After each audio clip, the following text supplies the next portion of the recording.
गीता में अर्जुन को स्वयं भगवान कह रहे हैं कि उस परमेश्वर की शरण में जा, उसके लिए उन संतों के पास जा जो तत्वदर्शी हो। इसी प्रकार हजरत मोहम्मद को उनका अल्लाह कह रहा है कि कोई और पूर्ण परमात्मा है, उसको पाने के लिए उन तत्वदर्शी संत की तलाश कर। वो प्रभु कौन है, ये जानने के लिए कृपया अवश्य सुनिए जगत गुरु तत्वदर्शी संत रामपाल जी महाराज के अमृत वचन। सत साहिब दर्शकों, जब एक सफल वकील जो समाज में अपनी पहचान और प्रतिष्ठा बना चुका हो आध्यात्मिक मार्ग पर चलने का निर्णय लेता है तो यह एक असाधारण कहानी बन जाती है। ऐसी ही प्रेरणादायक कहानी है लुधियाना पंजाब के विकेश जी की, जो पेशे से एडवोकेट और हनुमान जी के कट्टर भक्त थे। विकेश जी के जीवन में सफलता और उपलब्धियों की कोई कमी नहीं थी। वे स्वयं को विद्वान और अपने ज्ञान पर गर्व करते थे, लेकिन इस बाहरी सफलता के पीछे उनका जीवन दुख और संघर्ष से भरा हुआ था।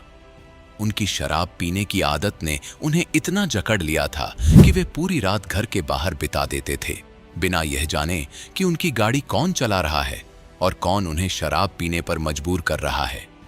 लेकिन फिर एक दिन उनकी जिंदगी ने एक नया मोड़ लिया। इन्हें प्राप्त हुई जगत गुरु तत्वदर्शी संत रामपाल जी महाराज द्वारा लिखित पुस्तक ज्ञान गंगा। धीरे धीरे ज्ञान को समझते हुए इन्होंने संत जी से नाम दीक्षा ग्रहण की और तब से उनका जीवन पूरी तरह बदल गया। शराब की लत जो इन्हें भीतर से खाई जा रही थी, एक झटके में छूट गई। न केवल इन्होंने नशे से मुक्ति पाई, बल्कि इनके जीवन में और भी कई चमत्कारिक बदलाव आए। सुनिए ये अनसुनी कहानी, कैसे एक एडवोकेट ने सच्चाई को किया स्वीकार और पूर्ण संत का किया आभार। नमस्कार सर। नमस्कार जी। सर क्या नाम है आपका? मेरा नाम विकेश जाम्ब है जी। मैं लुधियाना से हूँ और एडवोकेट हूँ लुधियाना डिस्ट्रिक्ट कोर्ट लुधियाना में। सर संत रामपाल जी महाराज से आपने नाम दीक्षा कब ली? मैंने संत रामपाल जी से नाम दीक्षा 25 दिसंबर 2016 को ली है जी। सर संत रामपाल जी महाराज से नाम दीक्षा लेने से पहले क्या आप कोई भक्ति साधना करते थे? संत रामपाल जी से नाम दीक्षा लेने के पहले मैं कई भक्ति करता था जी। सबसे पहले मैं ये बताऊंगा कि मैं हनुमान जी का परम भगत था जी। तो मैं हर मंगलवार को हनुमान जी के मंदिर में भी जाया करता था और बाकी दिन मैं रूटीन में मंदिर के आगे भी गुजरता था तो हाथ जोड़ के निकल जाता था। लेकिन मंगलवार वाले दिन मैं हनुमान चालीसा का उच्चारण भी करता था, पढ़ता भी था और जितना वक्त मंदिर में मुझे लग सकता था मैं उतना बिताता था वहाँ पे। तो सर आप हनुमान जी के परम भक्त थे। जो आप हनुमान जी की भक्ति करते थे उससे आपको क्या क्या लाभ हुए? जब मैं लुधियाना में आया था 19 सितंबर 2001 को जी, तो उसके बाद मैं यहाँ पे आने के बाद जब मेरा धीरे धीरे थोड़ा सा काम चलने लग गया तो मैं बहुत ज़्यादा शराब पीने लग गया जी, बहुत ज़्यादा। तो सर ऐसा था कि शराब पीते पीते कई बार क्या होता था कि रात को जैसे 12 भी बज जाते थे, तो एक्सेस विस्की की वजह से फिर कुछ होश वोश नहीं रहता था और मैं घर से यहाँ से निकल गए और फिर मतलब पूरी रात में घर नहीं लौटता था। फिर नेक्स्ट डे मेरे को कोर्ट भी जाना होता था। तो बड़ी हालात बड़े अजीब से थे। मैं कोर्ट भी जाता था, क्या करता कि मुझे काम भी करना है और मुझे अपने आप से घृणा होने लगी थी कि मैं ये क्या कर रहा हूँ, मैं क्यों इतनी पी रहा हूँ। मुझे ये पता था कि मैं जो कर रहा हूँ मैं गलत कर रहा हूँ, लेकिन मुझे कोई भी ऐसी चीज़ आज तक नहीं मिली थी कि जिसकी वजह से मैं इसको छोड़ूं। मैं सोच रहा था कि इसको छोड़ूं तो कैसे छोड़ूं। तो बहुत कोशिश की मैंने। इवन कई बार घर पे भी बात होती थी तो जो हमारे नियर्स एंड डियर्स हैं वो भी मेरे को कहा करते थे कि हम तेरी सब बातें मानने को तैयार हैं, लेकिन अगर तू ये विस्की छोड़ दे तो हमारा जो घर है ये ठीक हो सकता है। तो मतलब घर की हालत इतनी दयनीय थी, मैं घर नहीं लौटता था, मेरे हालात ख़राब होते थे, मैं रात को परेशान भी होता था और कभी कभी ऐसे हालात होते थे कि क्लैश जिसको हम बोलते हैं, मतलब मैं क्या आपको बताऊं कि हालात जो थे बद से बदतर थे और मैं बहुत खुद परेशान था। लेकिन बहुत कोशिशों के बावजूद भी मैं अपनी विस्की को नहीं छोड़ पा रहा था। इसके अलावा और भी कई व्यसन थे जो मैं किया करता था और भी बहुत सी गलतियां थी जो मैं किया करता था, लेकिन मैं उनसे उभर नहीं पा रहा था, उनको छोड़ नहीं पा रहा था। बहुत देर से मैं तड़पता था। रात को कई बार मैं लौट के नहीं आता था, मुझे ये लगता था कि कहीं कोई मेरे को मार ही देगा। जब मैं रात को अकेला सड़कों पे घूम रहा हूँ, गाड़ी लेके दूर तक चला जाता हूँ लॉन्ग ड्राइव, और मुझे खुद समझ नहीं आता था कि ये कौन है मुझे भगाया जा रहा है और मैं कहाँ जा रहा हूँ, मुझे खुद को नहीं पता होता था। नेक्स्ट डे क्योंकि मुझे फिर काम करना होता था तो मैं फिर अपने काम में आके व्यस्त हो जाता था। शाम फिर हो जाती थी, फिर वही रूटीन मेरा शुरू हो जाता था। तो सर आपने बताया कि आप हनुमान जी की भक्ति करते थे और उसके साथ साथ आपको एक शराब पीने की बुरी लत लग गई और उसके कारण आपकी ज़िंदगी नर्क जैसी हो गई। तो फिर आप संत रामपाल जी महाराज की शरण में कैसे आए? सर ऐसा है कि मेरे को शुरू से अध्यात्म में इंटरेस्ट तो था ही। मैं जानना चाहता, मैं सुना करता था कि अक्सर सुना करता था, गुरु गोविंद दोनों खड़े काके लागू पाए, बलिहारी गुरु आपने जिन गोविंद दिया मिलाए। लेकिन मुझे गुरु का ना तो अर्थ पता था, ना मुझे ये पता था कि कोई गुरु भी होता है या गुरु को अपनाना पड़ता है या हमें गुरु की जरूरत होती है अपने जीवन के लिए। मैं अपने आप को ही सबसे बड़ा गुरु समझता था। मुझे ये लगता था कि मेरे से ज़्यादा ज्ञान कहीं भी नहीं है। तो एक दिन क्या हुआ कि उस दिन संडे का दिन था, तो मैं अपने घर पे बैठा हुआ था, तो अचानक किसी ने मेरी डोरबेल बजाई और मैंने सामने देखा तो 3-4 लोग बाहर खड़े थे। उन्होंने कहा जी हम आपको एक बुक देने आए हैं। तो मैंने कहा जी मुझे तो ये बुक नहीं लेना। तो उन्होंने बोला कि ये बहुत बड़ा ज्ञान है, आप इस ज्ञान को एक बार पढ़ो, हम आपसे रिक्वेस्ट कर रहे हैं। तो मुझे ये गल लगा कि ऐसी हज़ारों किताबें इस दुनिया में चल रही हैं और मेरे पास तो अपनी लॉ की इतनी बुक्स हैं, मैं वो नहीं पढ़ पाता, तो ये किताब मैं कैसे पढ़ पाऊँगा। तो वो भी क्योंकि लॉ की बुक्स तो हमें मजबूरी में पढ़नी पड़ती है क्योंकि हमें अपना काम भी चलाना है, ठीक है ना। तो मेरे ख्याल में मैं भी उसी तरह दुनिया की तरह काम करे जा रहा था। तो जब उन्होंने बार बार मुझे कहा कि ये बुक आप एक बार लेके देखो, आप इसको पढ़ के देखो, ये 20 रुपए की ज्ञान गंगा है, तो मैंने कहा जी मेरे को ये बुक नहीं चाहिए, मेरे को आप ज़्यादा ज्ञान मत दो, मेरे पास बहुत बड़ा ज्ञान है। आप कभी मेरे पास कोर्ट में आओ, मैं आपको बताता हूँ ज्ञान क्या होता है, क्योंकि मेरे पास तो भरा पड़ा था अंदर से ज्ञान, और ज्ञान भी कौन सा जो अज्ञान था। तो जब मैंने वो बुक एक बार उनसे ले ली, वो बुक लेने के बाद मैंने रूटीन में उसको अपने सामने, मेरे टीवी रखा होता था, एलसीडी लगा हुआ था, तो वहाँ रख दी उसके नीचे, उसकी ड्रॉज में। तो उसके बाद सर ऐसा हुआ कि कई दिन तक तो वो बुक पड़ी रही। अब मेरे हालात ये हो गए थे कि मैं एक तरफ तो वो बुक को देखता रहता था और दूसरा मैं अपनी ड्रिंक करता रहता था। शाम को 7 बजने के बाद मैं अपना ड्रिंक करना शुरू कर देता था। एक दिन ड्रिंक करते करते मैंने वो बुक उठा ली, उसको थोड़ा सा पढ़ा और उसके बाद फिर वापस रख दी। On the very next day मैंने वो बुक 4 बजे फिर उठा ली और मैंने उसको पढ़ना शुरू किया। वो बुक पढ़ते पढ़ते मेरे को 10:30 बज गए और बुक पढ़ते पढ़ते मेरी आंखों से आंसू निकलने लग गए। और इतने में मेरी जो वाइफ है वो मेरे पास आई कि मेरा छोटा नाम विक्की है, तो मेरे को कहती विक्की आज आप ड्रिंक नहीं करोगे। तो मैंने कहा चल यार ड्रिंक लेके आ, छोड़ इसको। तो मैंने वो बुक रख दी, उसके बाद फिर मैं अपना ड्रिंक करने लग गया। अब धीरे धीरे हालात ऐसे बन गए कि एक तरफ तो संत रामपाल जी का सत्संग चल रहा होता था टीवी पे, और दूसरा मैं उस बुक को पढ़ रहा होता था, तीसरा मैं साथ में ड्रिंक कर रहा होता था। तो मैं ये सोचा करता था भी इनको मैं देखा तो बहुत पहले से करता हूँ अक्सर टीवी पे, लेकिन मुझे समझ नहीं आ रहा था कि, क्योंकि मेरे मन में एक विचार बना हुआ था कि जो संत होते हैं उनके भगवे चोले होते हैं, बड़ी बड़ी दाढ़ी होती है, उनकी बड़ी बड़ी जटाएं होती है, जो एक शुरू से मेरे मन में विचार बना हुआ था। तो मैंने देखा कि ये संत कैसे हैं जो बिल्कुल संत लगते ही नहीं है, एकदम सिंपल है, सिंपल वेशभूषा में है। तो फिर मैंने धीरे धीरे जब इनका ज्ञान सुनना शुरू किया और फिर वो ज्ञान गंगा जब मेरे अंदर वो ज्ञान समाना शुरू हुआ, तो धीरे धीरे मुझे ये करते करते 1 महीना बीत गया और मैं संत रामपाल जी के सत्संग सुनने लग गया। वो सत्संग सुनते सुनते मुझे ये लगने लग गया कि ये विस्की जो मेरी अब ये ज़्यादा देर टिकने वाली नहीं है, ये छूट जाएगी। तो मैं अक्सर अपनी वाइफ को कहा करता था कि मैंने इसको अब छोड़ देना, अब मैं पी नहीं पाऊंगा। मुझे ये लगता है कि जो ज्ञान मैंने पढ़ लिया इससे ऊपर, इस विश्व में 21 ब्राह्मण में इससे ऊपर ज्ञान नहीं है, और मेरी आंखें खुलती जा रही हैं। और मैंने फिर अपनी वाइफ को बोला कि अब मैं इसको छोड़ दूंगा, तो वो हंसने लग गई। और मेरे परिवार के जो जितने भी सदस्य थे, मेरे 2 बेटे हैं, तो वो भी मेरे पे हंसने लगे कि नहीं पापा ये हो नहीं सकता, आप इसको नहीं छोड़ पाओगे, आपकी इतनी लोगों से जान पहचान है, पार्टी है, आप रात भर लेट आते हो, लोगों से मिलते हो, पार्टियों में भी चले जाते हो, तो आप कैसे छोड़ोगे। तो ये बात है कि जी 2 दिसंबर 2016 उस दिन शुक्रवार का दिन था जी। तो मैंने जो लास्ट बोतल मेरे पास पड़ी थी मैंने उसको ख़त्म किया। और उस दिन मेरे को याद है कि उस दिन मैंने अपने बेटे को ज़ोर से आवाज़ लगाई कि क्रिश तू मेरे साथ बाहर चल, मैंने आज के बाद विस्की नहीं पीनी। तो मैंने वो बोतल उठाई, उसमें थोड़ी सी विस्की बच रही थी, तो मैंने उसको बाहर जाके उसको तोड़ दिया। वो 3 बारी में टूटी जी, 3 बारी में। जब उसको तोड़ के मैंने फेंक दिया, जब मैंने अपने बेटे को बोला कि आज के बाद मैंने नहीं पियो, वो भी हंसने लग गया। वो कहता पापा ये पॉसिबल नहीं है, आप नहीं छोड़ पाओगे, हम इतने सालों से आपको देख रहे हैं। तो उसके बाद जब ये बात होती रही तो नेक्स्ट डे, उस दिन तो मैंने जो पीनी थी पी चुका था, तो नेक्स्ट डे हमारे जो थे इलेक्शनों के दिन चल रहे थे, हमारे सेक्रेटरी साहब खड़े थे इलेक्शन में, उन्होंने कहा कि देखो मैं तो इलेक्शन हार जाऊंगा अगर आप हमारी पार्टियों में नहीं आओगे। तो मैंने कहा नहीं भाई, ऐसा है कि शायद ये आपका भी लास्ट इलेक्शन है, लेकिन मैं आपकी पार्टी में जरूर आऊँगा, लेकिन भाई अब मैं पी नहीं पाऊँगा, अब मैं आप लोगों के साथ बैठा करूँगा, आपसे बात करूँगा, लेकिन अब मैं पी नहीं पाऊँगा, मुझे परमात्मा की तरफ से आदेश हो रहा है।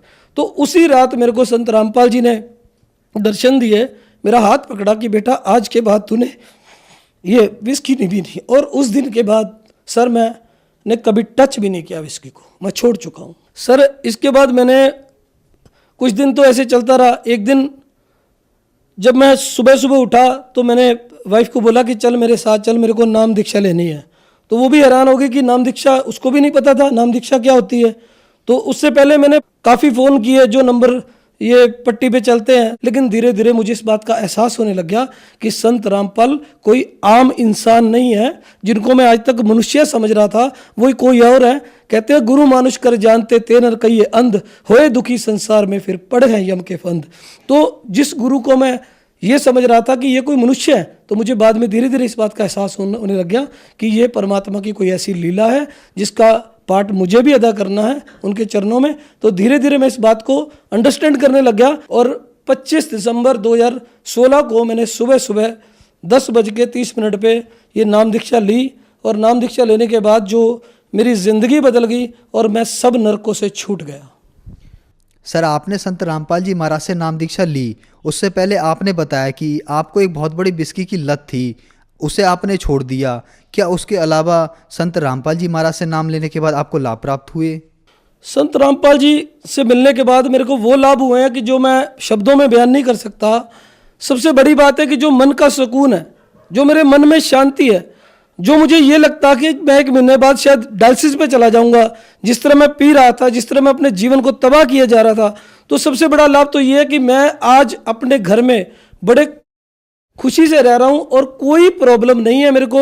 मेरी वाइफ, मेरे बच्चे सब मुझे प्यार करते हैं, मैं उनको प्यार करता हूँ और बहुत ही एक सुनियोजित अच्छे ढंग से हम लोग अपने घर को आगे चला पा रहे हैं। और बहुत बढ़िया, मेरी हर तरह की जो परेशानी है वो दूर हो गई है। आध्यात्मिक लाभ भी हुआ है, मन को सुकून है, आज कोई भी मेरे को कोई टेंशन नहीं है। और जो मैंने अपने जीवन में बदलाव देखा है, मैं कहता हूँ मैं सबको, पूरे जगत को, समाज को ये रिक्वेस्ट करता हूँ हाथ जोड़ के भी आप एक बार ये ज्ञान गंगा किताब को जरूर पढ़ें।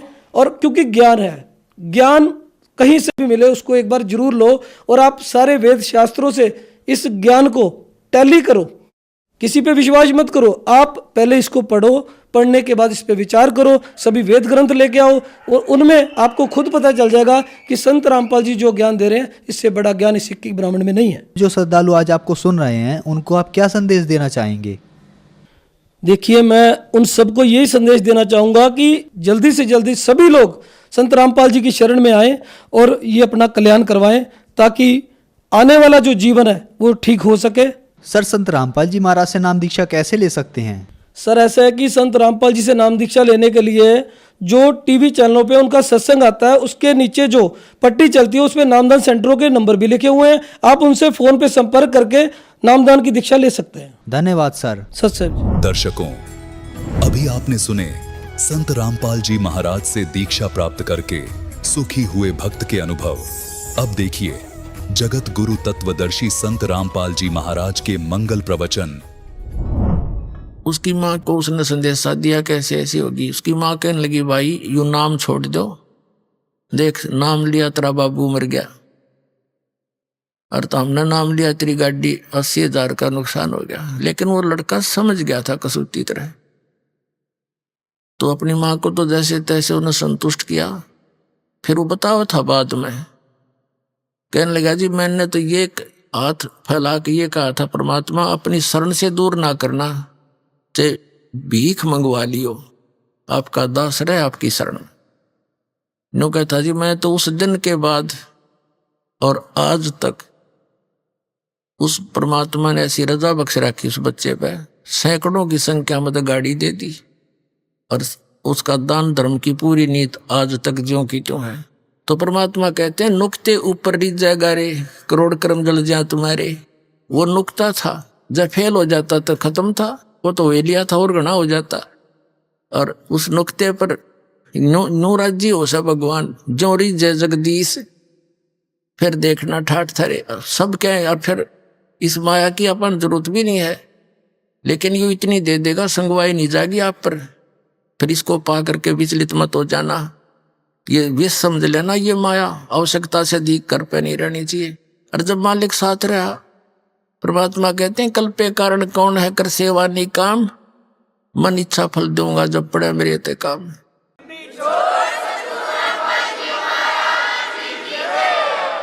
तो इस तरह की दृढ़ता और सच्चे भाव से मालिक में समर्पण आ जाएगा ना, उस दिन फिर देख लेना भगवान क्या नहीं कर सकता। एक प्रमाण नहीं, लाखों प्रमाण याद है इस परमात्मा के। और अब सन 1993 से लेकर आज तक इस दास ने जिनको भी उपदेश दिया है, परमात्मा की शरण दिलाई है, उनकी पहले क्या स्थिति थी और आज उनके क्या सुख है, उनके मुख से सुनने से विश्वास गणा होगा आपको। एक परिवार की कथा सुनने लग जाना, कान बहरे हो जाएंगे। जो पहली बार सुनेगा उनके इतने सुख दे रखे परमात्मा। लेकिन उनको ये भी विश्वास हो चुका है कि हमने धन की जरूरत नहीं, हमारा धन तो ये है, हमारा नाम सुरक्षित रहे और काम नहीं कोई अड़े। भगवान के बच्चों का काम अड़ गया फिर भगवान की तरह गया, फिर घनी मांगने की जरूरत नहीं। इस पर बेमतलब डिमांड नहीं रखा करते। बेमतलब की डिमांड तो मन रखता है, आत्मा रखती है आवश्यकता की। तो आत्मा की जो पुकार है दाता सुनता है, इस मन की नहीं। मन तो काल का एजेंट है। तो पुणात्मा आप इस ज्ञान से पूर्ण परिचित हो जाओ, फिर देखना इसके ठाठ।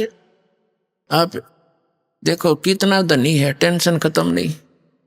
और आपने परमात्मा का बच्चा से सिंपल सा घर पर रहता हो तो उसको कोई टेंशन नहीं, क्योंकि उसको मालूम है कि समर्थ हमारे सिर पर बैठा है।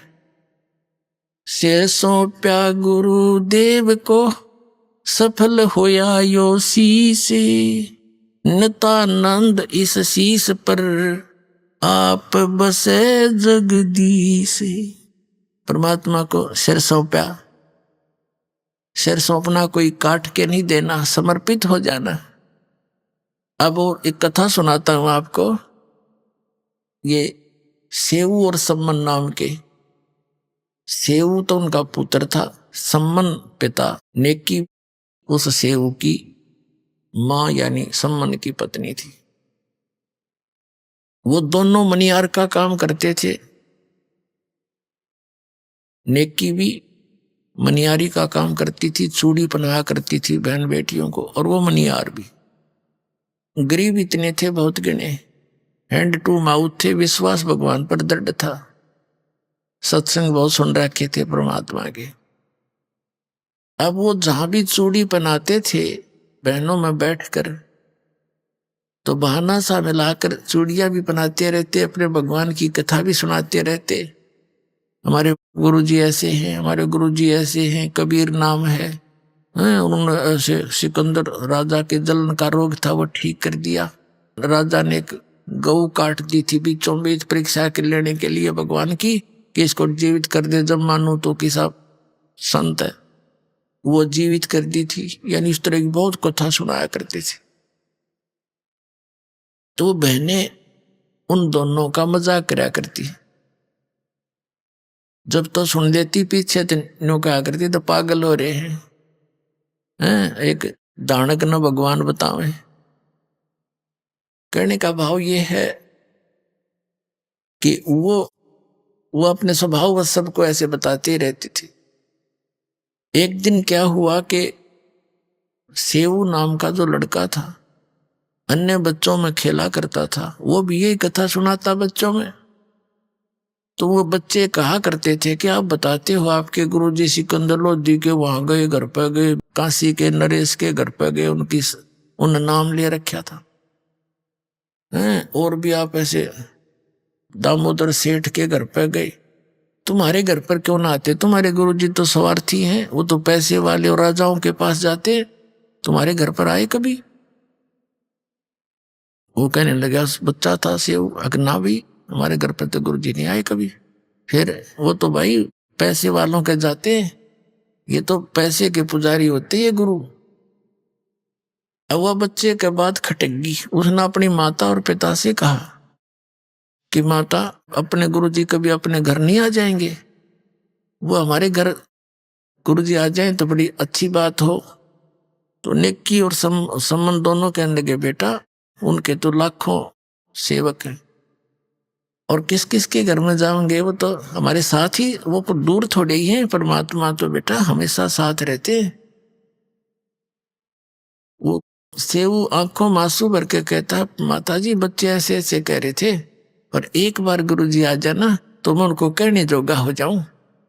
अब देख आगे ना मेरे गुरुजी स्वार्थी नहीं है, मैं कहता हूं उनको पर वो नहीं मानते। ऐसे उनकी चर्चा हो ही रही थी, और नेकी और सम्मान उनको समझा रहे थे, बेटा हमारे साथ ही रहते हैं, वो दूर थोड़े ही है। अब किस किस के घर जाएंगे गुरुजी ऐसे ऐसे। और उधर से ये एक कमाल नाम का लड़का 10-12 वर्ष का, उसकी मृत्यु हो गई थी, उसको जल प्रवाह कर दिया। कुछ कबीले ऐसे हैं जो ना दफनाते हैं, जमीन में नहीं गाड़ते हैं, ना जलाते हैं मुर्दे को, वो जल प्रवाह कर देते हैं। 4 प्रकार से दाग दिए जाते हैं इस बॉडी को, शरीर को।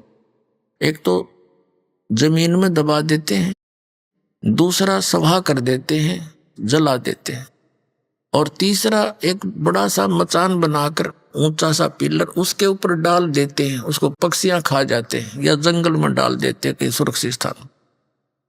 और चौथे प्रकार का जल प्रवाह कर देते हैं। कुछ ऐसे कबीले हैं तो उन्होंने उसको जल प्रवाह कर दिया मुर्दे को।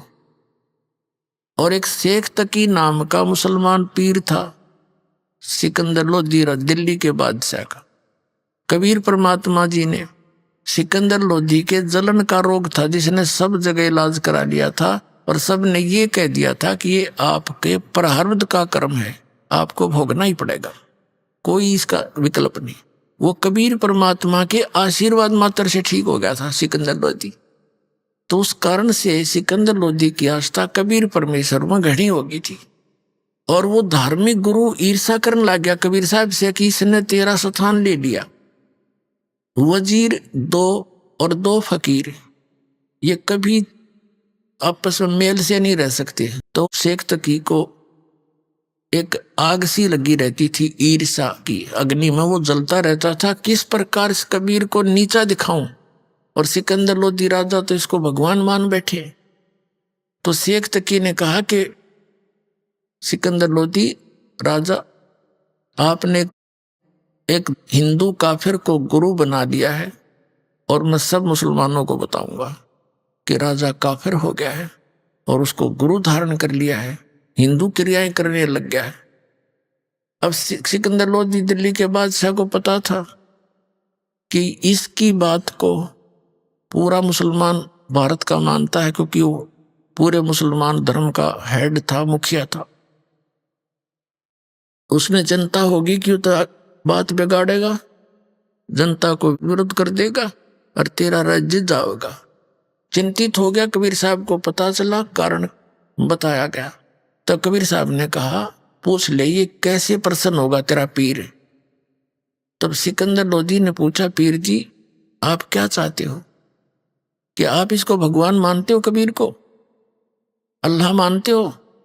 हमारे हजरत मोहम्मद जी ने एक गाय को जीवित कर दिया था, मेरे सामने कोई ये मुर्दा जीवित कर दे, मैं मान लूंगा ये अल्लाह की जात है।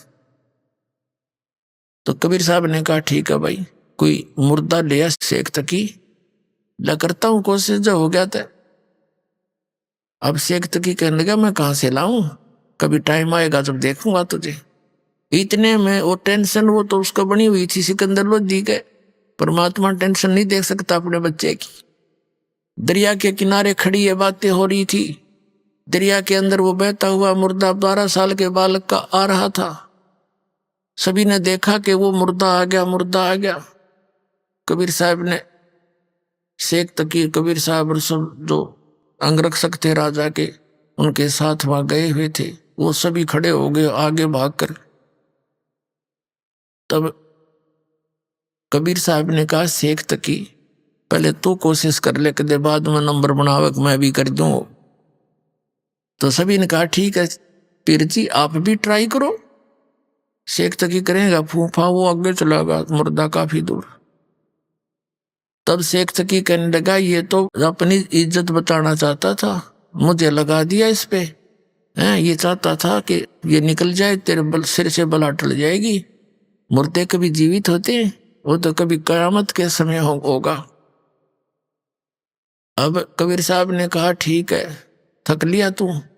तब परमेश्वर ने जैसे मुर्दा नु बह कर जा रहा था, ऐसे हाथ किया वापस, जैसे इंजन वाली नौका चलती है, दरिया के विपरीत दिशा में भी चल पड़ती है, ऐसे मुर्दा वापस आ गया ऐसे, और वहां खड़ा हो गया। नीचे से लहरें जा रही हैं दरिया की, और वो बच्चा ऐसे है। तो परमात्मा ने कहा कि हे आत्मा, कबीर हुक्म से जहां भी तू चली गई है, वापस आके इस मुर्दे में, इस शरीर में प्रवेश कर। इतना ही कहा था परमात्मा ने। लड़का ऐसे ऐसे कंपने लगा, एकदम खड़ा होकर बाहर आया, दंडवत प्रणाम किया। बोलो सतगुरुदेव।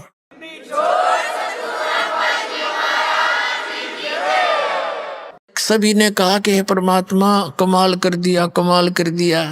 कबीर साहब ने कमाल कर दिया, उस लड़के का नाम कमाल रख दिया। अब लड़के को आप पता नहीं मेरा कौन, मैं कहां से था, कौन था, भूल गया सारी पिछली। तब परमात्मा ने उस बच्चे को अपने साथ रख लिया, अपने पुत्र के रूप में।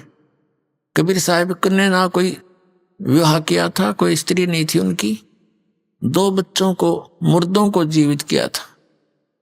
एक तो ये कमाल नाम का था, एक कमाली, उस शेख तकी की लड़की थी 12-13 वर्ष की, वो भी मर गई थी, मृत्यु को प्राप्त हो गई थी, कब्र में दबा रखा था। उस लड़के के जीवित होने के पर भी उसने संतोष नहीं हुआ शेख तकी ने। उसने सोचा ना बनी बात, ये तो और ज्यादा महिमा होगी।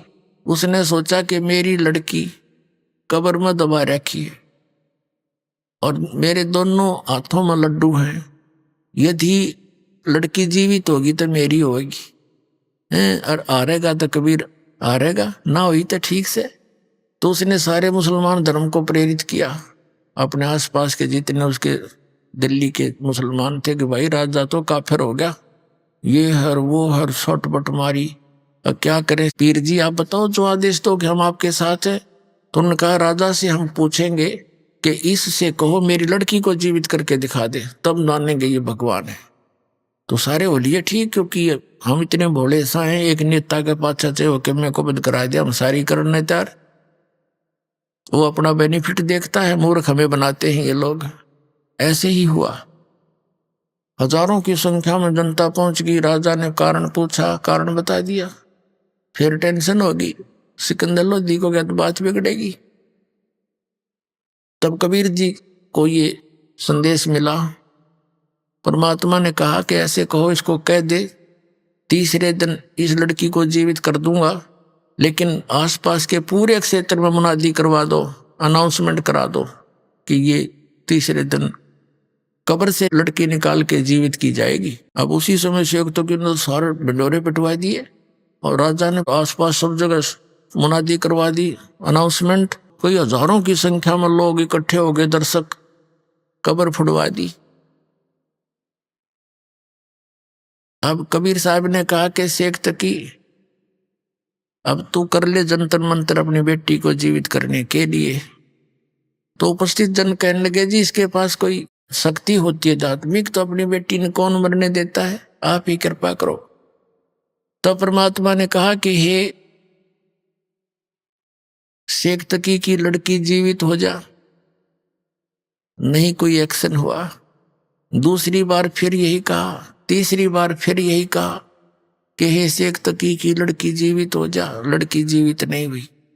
तो शेख तकी ने भंगड़ा पा दिया, नाचा कूदा, देखा मैं कह रहा था ये झूठा है, ठग है, कोई मुर्दे जीवित होते हैं, देखो भैया, है ना। तब कबीर साहब बोले, डट जा, रुक जा शेख तकी। अब देखो उस नालायक व्यक्ति ने अपनी पुत्री का जीवित ना होने का दुख नहीं, कबीर साहब के आरण की खुशी मना रहा। तब परमात्मा ने कहा कि हे जीवात्मा, जहां भी चली गई है, कहीं पर भी किसी योनि में, वहीं से उस शरीर को छोड़ और इसमें प्रवेश कर। तुरंत परमात्मा के आदेश से तुरंत वो लड़की में एकदम कंपन हुई और वो लड़की जीवित होकर परमात्मा के चरणों में आकर दंडोत प्रणाम किया। बोलो सतगुरुदेव।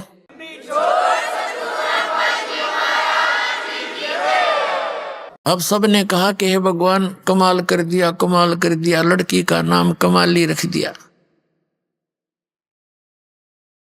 अब उस लड़की से कहा परमात्मा ने कि जा बेटी तेरे पिता के साथ। लड़की ने 1.5 घंटे तक प्रवचन किया परमात्मा के पावर से और कहा पिताजी मेरे असली परम पिता मिल गए मुझे, तुम्हें बंधु च सखा, तुम्हें माता च पिता, तुम्हें आप मिल गए मुझे। इस नकली पिता का और मेरा संस्कार समाप्त हो चुका था। आगे मैं दूसरी योनि में जाने की तैयारी कर रही थी पशु पक्षियों की, और ये परमात्मा मेरे वहां गए और मुझे वहां से छुटवा के लाए। ये लोगों, ये जनता वालों, ये भगवान हैं, ये अल्लाह हैं, अल्लाहू अकबर तुम्हारे सामने खड़े हैं। मैंने पहले इससे आज से तीसरे जन्म में, चौथे जन्म में मैंने परमात्मा की शरण ग्रहण करी थी। 4 वर्ष तक वो भक्ति की थी जो इन्होंने मुझे मंत्र दिया था। फिर लोक लाज में आकर मैंने वह छोड़ दी थी। उसके कारण फिर मुझे 2 मनुष्य जीवन और मिले। ये मनुष्य जीवन मेरा इतना ही था, आगे मानव जीवन का संयोग मेरा नहीं बचा था। इस परमात्मा ने फिर दया करी मेरे पर। और लोगों, चरण पकड़ दो इसके।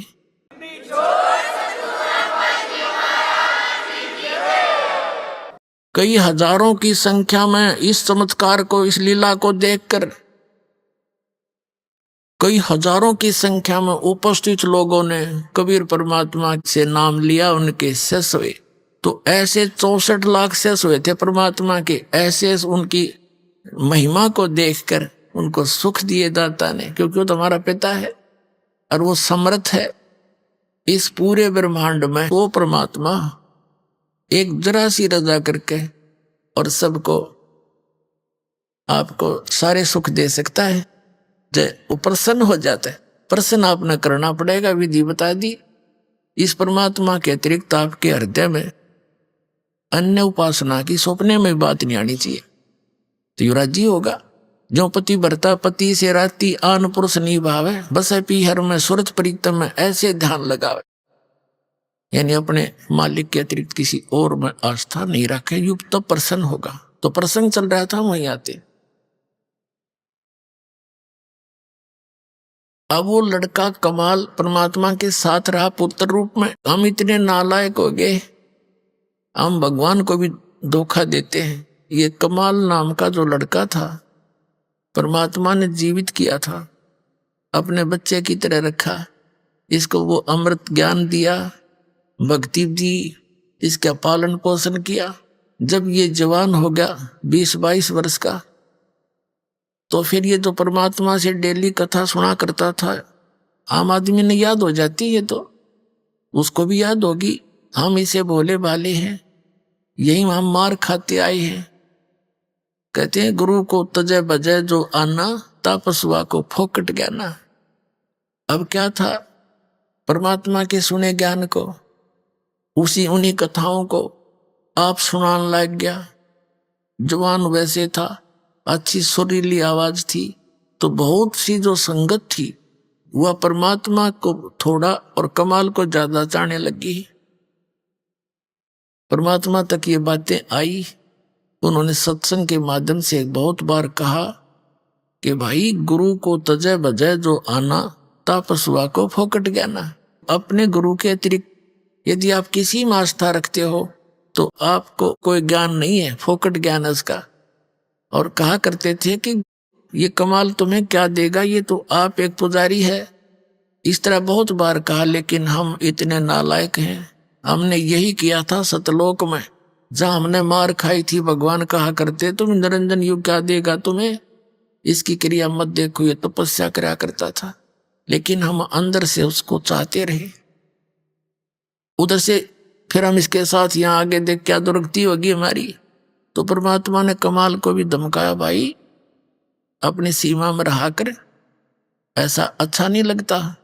अंत में क्या था कि वो कमाल फिर परमात्मा ने कई बार झटक दिया और वो परमात्मा को छोड़कर चला गया। उसने सोचा कि बहुत सी जनता तेरे साथ होगी है और ये सब तेरी महिमा करते हैं, नारा आश्रम जा बनाया और बहुत सी संगत ये मूर्ख उसके साथ उसके मीठी मीठी बातें माँ के उसके साथ हो गई।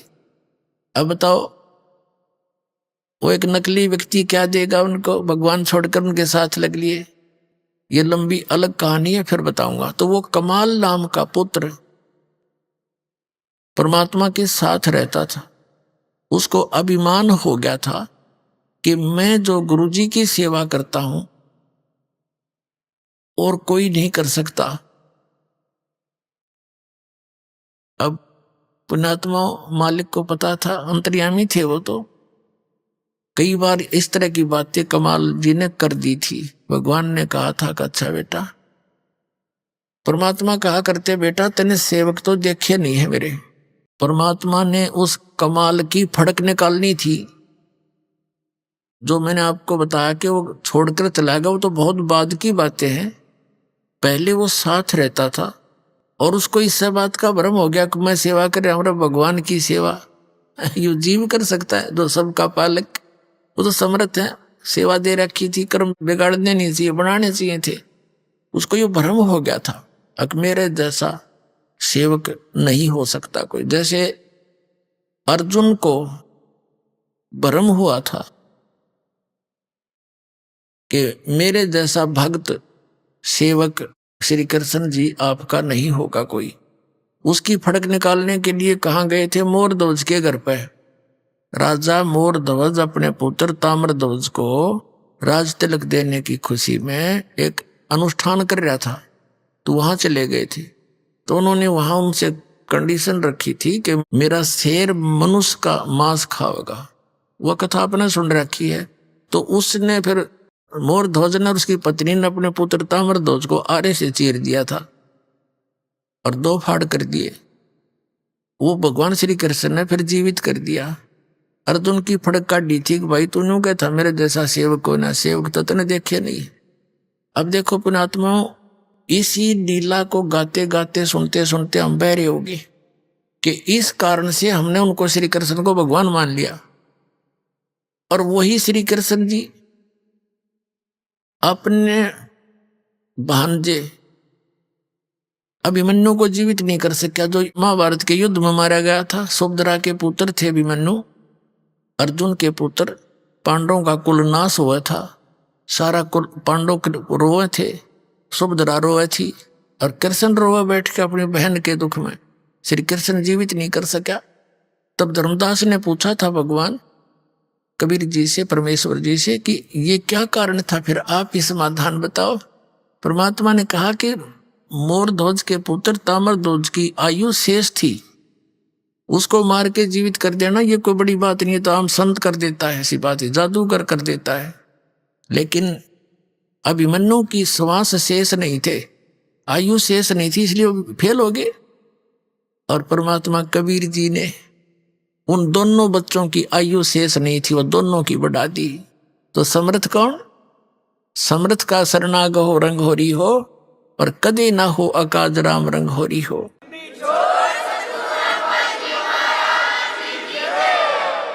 तो इस तुलनात्मक तरीके से ही हम अपने भगवान की समर्थता से परिचित होंगे।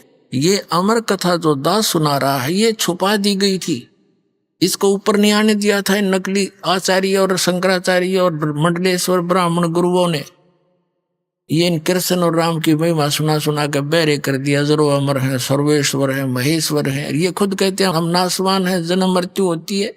इनकी कितनी दुर्गति देखो, अब कहाँ कहाँ कैसे अंत हुआ इनका। तो ज्ञान बिना हम इनको यानी 10 के रुपए के नोट को 1000 का मान रहे थे, ये समझ कर चलो। अब क्या हुआ, वो कमाल की फड़क निकालने के लिए परमात्मा ने कहा भी मैं भ्रमण के लिए जा रहा हूं, सब भक्तों के घर पे देख के आते हैं किसकी आस्था कितनी है, कोई चलेगा मेरे साथ। एक शेख फरीद जो परमात्मा के शिष्य होकर उनके साथ रहा करते थे, और कमाल दोनों कहने लगे जी हम चलेंगे। अच्छा भाई चलो। अब उधर से वो वार्ता चल रही थी, शिव प्रार्थना कर रहा था बार बार, हे भगवान एक बार दर्शन दे दे गुरुजी, तो मेरी खुशी का ठिकाना नहीं रहे और सब बच्चों को बता दूंगा। हमारे घर पर देख लो गुरुजी आए थे, तुम झूठ बोलते थे, वो स्वार्थी है। इतने कह ही रहे थे और बच्चा आंखों में आंसू भरकर ऐसे बोल रहा था। तभी से बाहर खड़े होकर के परमात्मा ने आवाज लगाई कि भाई कोई है घर पे। अब झोपड़ी थी, एक तो जैसे लंबे लंबे घेर वैसे घेर लिया करते स्थान, चारों तरफ बाड़ लगा रखी थी, एक मेन गेट सा बनाकर लकड़ी का, वही एक झोपड़ी डाल रखी थी और एक रहने का पीछे झोपड़ी डाल रखी थी, बीच में 50-100 फुट का अंतर था। वो पीछे बैठे बातें कर रहे थे, आगे बैठने के लिए अलग से अतिथि के लिए बना रखी थी वह झोपड़ी, वहां मेन गेट था उनका। तो दोनों एक वो सावधान से हुए, नेकी कहने लगी कि गुरुजी जैसी आवाज आ रही है, बाहर बोल रहे हैं। अब सम्मन कहने लगा गुरुजी यहां कैसे आएंगे, कैसे हो सकता है, हम चर्चा कर रहे थे ना इसलिए हमारे कानों में वही आवाजें गूंज रही हैं। थोड़ी सी देर में फिर आवाज लगाई कि भाई है कोई घर पे सम्मन, अरे सम्मन। अब वो कहने लगे आवाज गुरुजी की है। अब दोनों तीनों भाग लिए बाहर को देखने के लिए। क्या देखा सामने, वो 3 संत खड़े हैं, 2 भक्त और 1 परमात्मा खड़े। अब उनको विश्वास नहीं हो रहा कि गुरुजी और हमारे द्वार, गरीब के द्वार पर, मतलब गरीब अमीर से नहीं, भगवान गुरुदेव आगे इतनी श्रद्धा। वो ऐसे हो गए जैसे स्वप्न देख रहे हो, आंखें फाड़ फाड़ कर। काफी देर तक कुछ सेकंड के लिए ऐसे स्तब्ध से हो गए। तब उसने, कमाल ने कहा कि गुरुजी को अंदर भी चलने की कहोगे या यहीं खड़े रखोगे? तो वो ऐसे आंख से मसल कर देखा, चरणों में गिर गए तीनों के तीनों। और आओ महाराज अंदर बैठो, हे भगवान आज ही चर्चा कर रहे थे, आप तो अंतर्यामी हैं, आप तो पल पल की आवाज सुनते हो, आपका बच्चा आज ही याद कर रहा था आपको। वहां बाहर वाली बैठक में बैठा दिए झोपड़ी में, जैसा भी फटे पुराने कपड़े उनके पास उपलब्ध थे गरीबों के, मालिक बैठ गए सौंकते। अब सम्मन ने जलपान पानी पिलाया, चर्चा करते रहे, भगवान बड़ी दया करी, कैसे दया करी गरीब की झोपड़ी पर, आप तो समर्थ हैं दाता, आज ये बच्चा आपको याद कर रहा था। ऐसे चर्चा चलती रही, काफी देर भी समय बीत गया। फिर सम्मन ने कहा कि भगवान भोजन की सुनाओ। परमात्मा ने कहा भी रोटी खावांगे, भूख लग रही है, भोजन प्रसाद करेंगे। अब सम्मन आया घर पे अपनी पत्नी के पास और कहा गुरुजी भूख लगी है, पैदल चल कर आए, खाना बनाओ। अब नेकी कहने लगी कि घर पे तो आज आटा नहीं, 1 रोटी का भी आटा नहीं है। सम्मन ने कहा जाओ किसी से उधारा ले आओ, मांग ला उधारा। वो कहने लगी मैं पूरी आसपास जहां जहां भी मुझे आशा थी उनके पास मैं जा चुकी हूं उधार मांगने के लिए, सबने मना कर दिया। तो सम्मन कहने लगा कि ला तेरी ये चूंदड़ी जो ओढ़ रखी थी, चीर, ये तेरा कपड़ा, इसके गिरवे रखा हूँगा, मैं ले आता हूँ कहीं से। वो कहने लगी मैं इसको लेकर गई थी गिरवे रखने के लिए, ये फटी हुई 1-2 जगह से, किसी ने नहीं दी। अब सम्मन बैठ गया कलेजा पकड़ के, अके भगवान आज क्या बनी। प्रथम बार परमात्मा आए और आज ये भूखे जाओगे, हे भगवान इस पापी को ऐसे दरिद्र में जन्म दिया, मैं अपने भगवान को भोजन नहीं करा सकता, न रो बुरी तरह। नेकी ने कहा कि ऐसे नहीं, मेरी बात सुनो, आप ऐसे करो, अब तो कह दो गुरुदेव को कि भगवान सुबह भोजन करवावांगे, ये अंतर्यामी है, सारी जान जाते हैं, संत संकेत समझते हैं, और सुबह भोजन करावांगे। तो सम्मन कहने लगा सुबह कहां से लाएंगे? तो नेकी ने कहा कि रात में तुम चोरी कर लाइयो। अब प्रतिदिन लड़का सुना करता था प्रवचन कि भी जो चोरी करते हैं उनका नाश होया करे, और उस दिन माँ के मुंह से ये बात सुनकर वो स्तब्ध रह गया। कहने लगा, माता, चोरी करने वालों का तो विनाश होता है, वो कभी उभरते नहीं, सतगुरु बताते रहते हैं। राजा, आप हमें क्या सलाह दे रहे हो? तब नेक्की ने बताया, बेटा, ये नगरी वाले पैसे वाले घने हैं, और जहां माया घनी है उनका सिर फिर जाया करे, ये कुदरती बात है। कबीर साहब कहते हैं, टोटे में भक्ति करे सोए सही सपूत, ये मायाधारी मस्करे ना जाने कितने जालिए ऊते। तो बेटा, ये जो हम इनको कथा सुनाते थे कि हमारे गुरुजी ऐसे कर देते, हमारे गुरुजी ऐसे कर देते हैं, तो आज मैं जिस भी घर से आटा मांगने गई, ये कह करके हमारे गुरुजी आए हैं, आटा दे दो उधारा, उन्होंने आटा ना दे करके व्यंग कसे मेरे पर कि आज तो तुम्हारे घर पे तुम्हारे भगवान आ रहे हैं, फिर तुम नक्के मांगने की जरूरत है, वो तो घर भर देंगे तुम्हारा। ये कर दिया था, वो कर दिया था, डींग मारा करती, अब क्यों मांगती फिर रही है? और बेटा, हमने इस नगरी का अन्न खाया है, मांग कर अपनी मजदूरी करके, समझ ले बेटा।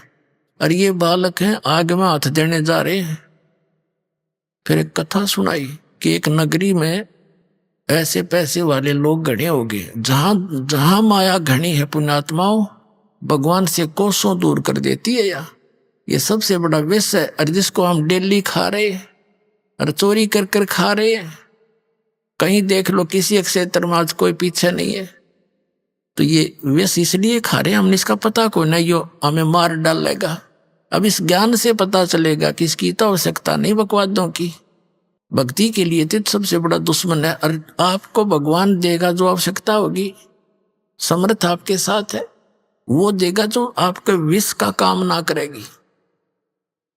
तो उसने कहा, उस नगरी के लोग इतने पैसे के कारण इतना अभिमान था उनमें, साधु संतों का आदर सत्कार भी त्याग दिया था। एक सिद्ध पुरुष था, उसके साथ एक 15-16 वर्ष का उसका कोई शिष्य था। उस नगर के बाहर जंगल में आकर वो रुक के लड़के को कहा, बेटा जा भिक्षा मांग ले। अब वो भिक्षा मांगने गया तो उस नगरी में जिसके पास भी जावे सभी सेठ लोग थे। वो मजाक करते हैं कि तुम मस्टंडे हमारे यहाँ पल्लेदारी कर ले, मांगते फिरते हो, करके नहीं खाया जाता। किसी ने कुछ नहीं दिया, लड़का वापस आ गया और सारी कथा गुरुदेव को बता दी। अब गुरुदेव ने कहा, बेटा कल फिर जा तू एक बार।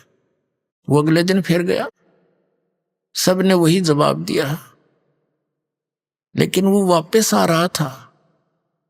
तब एक कुम्हारी ने देखा, कुम्हारी थी गरीब सी कुम्हार, उसका पति मर चुका था, 3-4 बच्चे थे उसके लड़के, उसका भारवाही मकान था, गांव से काफी दूर, थोड़े से फैसले पे होता था।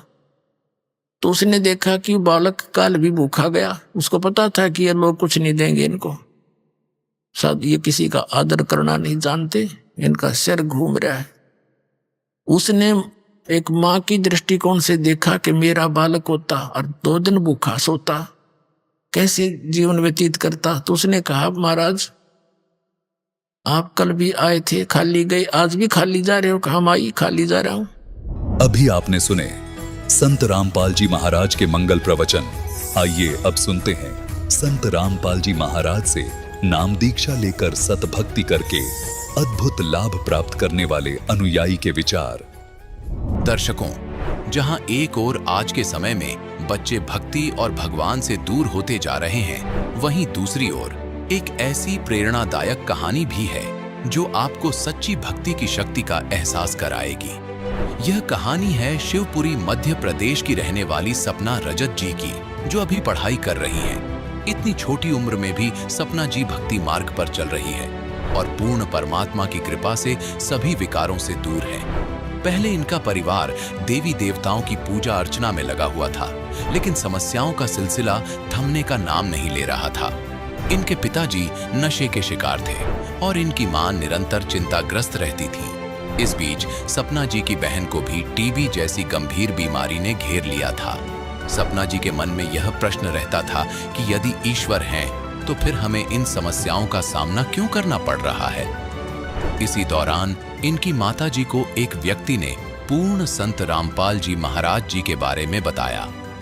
जब ये आश्रम गईं, तो वहां का पवित्र वातावरण और संत जी की दिव्य शिक्षाओं ने इनके जीवन को पूरी तरह से बदल दिया। अब सपना जी के पिताजी ने नशा छोड़ दिया है और इनकी बहन की टीबी की बीमारी भी ठीक हो चुकी है।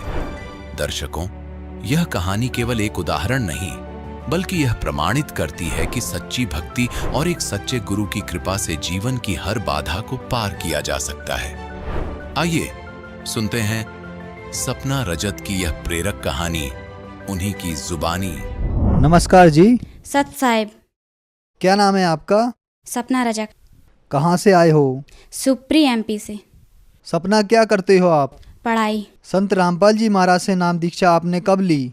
11 अप्रैल 2013 को। संत रामपाल जी महाराज से नाम दीक्षा लेने से पहले आप क्या भक्ति साधना करते थे? संत रामपाल जी महाराज जी से नाम दीक्षा लेने से पहले हम सभी देवी देवताओं की भक्ति करते थे। जितने भी 33 करोड़ देवी देवता हैं, उनकी सबकी जहाँ से भक्ति साधना मिलती थी, सबकी भक्ति साधना करते थे। तो जो ये आप भक्ति देवी देवताओं की करते थे, इनसे आपको क्या क्या लाभ हुए? जो हमने देवी देवताओं की भक्ति साधना करते थे, उनसे हमको कोई लाभ नहीं हुआ, बल्कि हमको हानि होती थी। जैसे कि पहले मेरे पापा ड्रिंक करते थे, वो ड्रिंक छोड़ने का नाम ही नहीं लेते थे। मेरी मम्मी उनसे बहुत परेशान हो गई थी। जैसे हमारा पहले मकान भी नहीं बना हुआ था, तो मम्मी कहती थी कि गृहस्थी कैसे चलेगी, मैं तो पागल हो जाऊंगी, ऐसे मुझे नहीं रहना यहाँ पे। तो हम बहुत दुखी रहते थे। हम कहते, भगवान, अगर आप भगवान हैं विश्व में, तो हमारे लिए लाभ क्यों नहीं होते? भगवान हमारे लिए, ऐसा कोई भगवान तो मिले जो पृथ्वी भगवान है, तो क्यों नहीं मिलता हमारे लिए? हमको हानि क्यों होती है? नाम दीक्षा लेने से पहले मेरी दीदी पहले बहुत बीमार रहती थी। हम बोलते थे कि भगवान, हम आपकी इतनी भक्ति करते। मेरी दीदी भी इतनी बीमार रहती थी कि उनको कहीं शिवपुरी ले जाना है, कहीं कहीं पर, तो उनको बहुत ही ज़्यादा बीमार रहती। जब वो पढ़ती थी तो उनको आसपास के बच्चों से थोड़ी उनको टीबी की बीमारी हो गई थी। तो फिर मम्मी बोलती थी कि पढ़ने से बड़ी बच्ची को बीमारी भी हो गई है। तो हम सब परेशान हो गए थे। तो दीदी में बहुत पैसा लगा दिया था, तो हम बहुत परेशान हो गए। तो हम कहते, भगवान है तो हमारी दीदी क्यों ठीक नहीं होती? तो ऐसे हमारे लिए, हम बिल्कुल भी, हमारे लिए लाभ नहीं हुआ। जब आपने देवी देवताओं की भक्ति की, उनसे आपको कोई लाभ नहीं हुआ, आपकी बहन को टीबी की बीमारी हो गई, आपके पिताजी शराब पीते थे, तो फिर आपको संत रामपाल जी महाराज के बारे में जानकारी कहाँ से मिली? सर, हमारे पास एक जगदीश भगत जी रहते हैं। उन्होंने, जब हमारे पापा जी ड्रिंक कर आए घर पर, तो मम्मी से झगड़ा करने लगे। तो मेरी मम्मी कहने लगी, अब मैं यहाँ पे नहीं रहूँगी, मैं तो अब कहीं मंदिर में जाके बैठ जाऊँगी, मगर मैं यहाँ पे नहीं रहूँगी, क्योंकि ये तो मुझे मार डालेंगे, मुझे यहाँ पे रहना ही नहीं है। तो फिर वो भगत जी आए हमारे घर पे सुबह। तो भगत जी ने बोला कि आप एक काम कीजिए कि आप हरियाणा चलिए, संत रामपाल जी महाराज आए हुए हैं यहाँ पे। तो मम्मी बोलने लगी कि हाँ, मैं खुद चलूँगी। तो पापा जी बोलने लगे कि आप इन बच्चों को भी ले जाओ, मैं नहीं रखूँगा। तो मम्मी बोलने लगी कि मैं नहीं ले जाऊँगी, क्या मेरे अकेले बच्चे हैं? तो पापा बोलने लगे कि आप तो चारों को ले जाओ। तो मम्मी बोलने लगी कि ठीक है, मैं ले जाती हूँ। तो मम्मी और हम चारों बहन भाई तो संत रामपाल जी महाराज जी के आश्रम में गए। मम्मी वहाँ पे गई तो हमने जाकर हमने देखा आश्रम में सब कुछ, नहाए धोए फ्रेश हुए सब कुछ। फिर सत्संग हुआ शाम का। तो जब मम्मी सत्संग सुनने लगी तो मम्मी बहुत तेज़ रोने लगी, मालिक मेरे भगत जी को भी ले लेना। तो मेरे पापा जी ने भी जब घर पे भी सत्संग सुना था, मेरे पापा जी, जब हम घर पे नहीं थे तो पापा जी ने 4-5 दिन लगातार सत्संग सुना, तो पापा जी को भी समझ आया। हम तो लौट आए नाम दीक्षा लेकर। तो पापा जी हम पर बहुत हंसते थे कि ये क्या करते हैं। हम दंडवत करते तो आरती वगैरह करते तो भी हंसते थे। तो मम्मी कहती थी, हंसने दो बेटा, कभी ऐसा दिन आएगा पापा भी नाम दीक्षा ले लेंगे। फिर एक महीने बाद फिर पापा बोले कि मैं भी चलूँगा आपके साथ। यहाँ से सारे रास्ते पापा स्मोकिंग करते और ड्रिंक करके भी गए थे यहाँ से। तो जब हम पहुँचे तो पापा जी को ऐसी अंदर से प्रेरणा हुई। पापा जी कहा, ये तो बकवास चीज़ है, अब इसको नहीं करूँगा मैं आज के बाद। पापा जी ने आश्रम के अंदर प्रवेश होते ही वो सब कुछ बाहर फेंक दिया और जाकर संत रामपाल जी महाराज जी से नाम दीक्षा ले ली। हम संत रामपाल जी महाराज के लाखों अनुयायियों से जब मिलते हैं तो उनसे हमें यह जानने को मिलता है कि उनको बहुत सारे चमत्कार तथा लाभ प्राप्त हुए। क्या आपके साथ भी कुछ ऐसा हुआ? हाँ जी सर, पहले मेरे पापा बहुत ड्रिंक करते थे, फिर मेरी मम्मी को भी मारते थे वगैरह, सब कुछ करते, स्मोकिंग वगैरह। तो जब से उन्होंने नाम दीक्षा ली है तो उनकी स्मोकिंग और ड्रिंक वगैरह सब छूट गई है। वो मम्मी को झगड़ा भी नहीं करते मम्मी के साथ। और फिर मेरी मम्मी, वो दीदी, मेरी बड़ी सिस्टर है ना, उनके लिए टीबी की बीमारी हो गई थी। वो बच्चों के साथ पहले पढ़ती थी तो एक दूसरे की लग गई थी, तो होने लगी थी वो। पर मम्मी घबराने लगी कि ये कैसे होगा। दीदी ने नाम दीक्षा ले ली ना, उनकी कि वो बीमारी भी ठीक हो गई। फिर एक बार मैं ऐसे कि जीने से कपड़े डाल रही थी तो मुझे ध्यान नहीं रहा कि यहाँ पे सरिये भी निकल रहे हैं, तो एकदम मेरा पैर नीचे पड़ गया, उस छत पे ना रखते हुए नीचे पड़ा, तो मैं नीचे जाकर गिरी और सीधी खड़ी हो गई और छत से जैसे सरिये निकल रहे थे तो मेरा सिर जैसे सरियों में टकरा था। मगर उस दिन मैं संत रामपाल जी महाराज जी से नाम दीक्षा ली हुई थी। अगर उस दिन मैंने संत रामपाल जी महाराज जी से नाम दीक्षा नहीं ली होती तो उस दिन भी मेरे साथ कुछ ना कुछ होता। और पहले हमारा अशोकनगर का प्लॉट नहीं बिच रहा था। जब पापा जी कहने लगे ये प्लॉट नहीं बिचेगा तो हमारा मकान कैसे बनेगा, तो फिर एक दिन पापा जी के पास ग्राहक आए लेने के लिए, तो उन्होंने कहा 2.5 लाख रुपए लगाया, तो पापा जी ने वो बेच दिया मकान वहाँ का, क्योंकि यहाँ बदरवास वाला मकान बनाना था हमारे लिए। तो फिर पापा जी ने वो प्लॉट बेच दिया, तो वहाँ पे बचे सिर्फ 1,70,000 रुपये। तो पापा जी बोलने लगे अब ये इतने से पैसों में मकान कैसे बनेगा। तो पापा जी ने कहा जो भी देखा जाएगा परमात्मा सब दया करते हैं। तो पापा जी ने यहाँ का भी मकान गिरा दिया और बनाने लगे। तो ऐसे ऐसे भगत जी हमको पता भी नहीं चला कि 10 लाख रुपये लग गए उस मकान में कि कहाँ से आए। हम सभी पूरा परिवार हम शौकते थे उस घटना को सोचकर कि हमें परमात्मा इतना बड़ा लाभ भी दे सकते हैं कभी।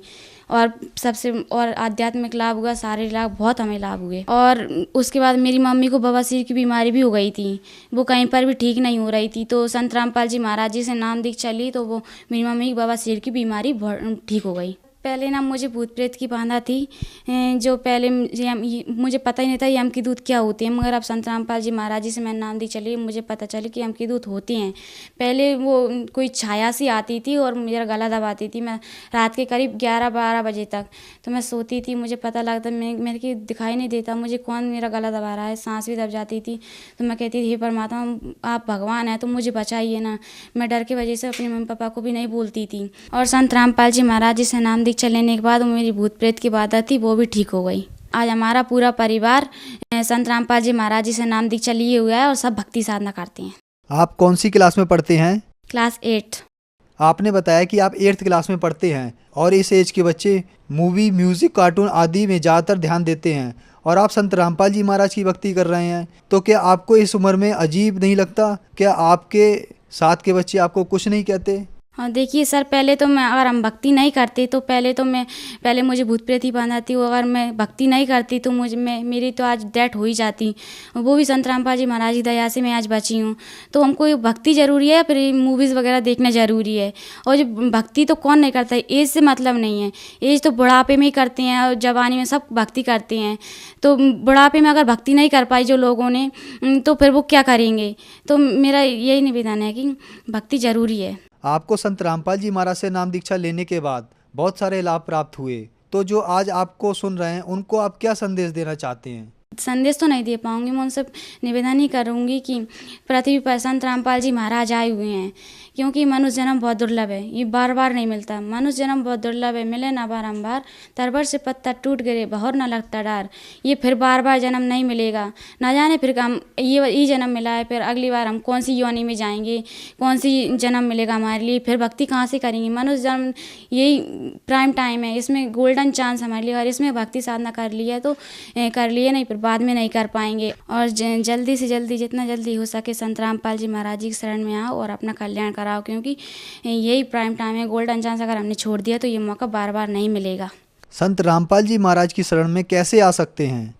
सर, संत रामपाल जी महाराज का बहुत सारे टीवी चैनलों पर सत्संग चलता है। टीवी स्क्रीन पर नीचे पट्टी आती है, उस पर कुछ नंबर्स दिए रहते हैं, उन पर कॉल करके आप उनसे पूछ सकते हैं कि जो हमारे नज़दीक कौन कौन सा नामदान सेंटर है, वहाँ से कहाँ से नाम दीक्षा ले सकते हैं। तो वहाँ से वो आपको बताएंगे और नाम दीक्षा वहाँ से आप जाकर नाम दीक्षा ले सकते हैं। धन्यवाद। Thank you sir.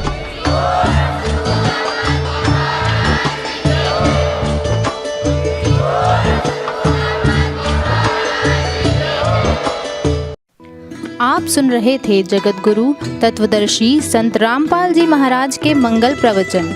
अधिक जानकारी के लिए संपर्क करें।